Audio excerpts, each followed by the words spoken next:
नमस्कार माझ्या शेतकरी मित्रांनो. तर आपण पाहू शकता सफरचंद महाराष्ट्रामध्ये बुलढाणा जिल्ह्यामध्ये हे सफरचंद आलेले आहे. टुनकी गाव येथे आमचा तालुका आहे, संग्रामपूर जिल्हा आहे बुलढाणा. तर आपण पाहू शकता मित्रांनो, पावसाळ्यात हे सफरचंद कसे झालेले आहेत आणि झाडं पण अशी सुधारलेली आहेत.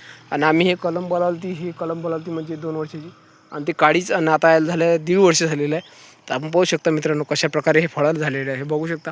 आणि यांनी लाल कलर तर घेतलेला आहे, पण तो फाटलेला आहे.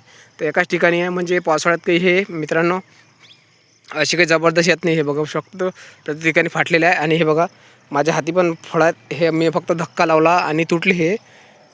तर त्यासाठी याला फवारा हे मारावी लागणार आहे. आणि आपण पाहू शकता कशाप्रकारे याला फुलं येतात, बघू शकता मी. हे फूल येते मित्रांनो याला, हे बघा त्याच्या खाली फळं पण आहेत छोटे, आणि काही ठिकाणी मोठाले येते. तर पाहू शकता हे आहेत आपले अन्नाचे झाडं आहेत. तर अन्नाचे झाडं हे बघा काही दिवसात, आणि घेरा पण बघा कसा घेतलेला आहे त्यांनी.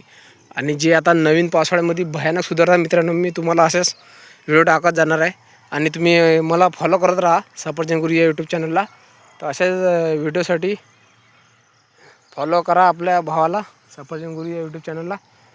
तर अशाच माहितीसाठी धन्यवाद मित्रांनो. भेटूया पुढच्या व्हिडिओमध्ये.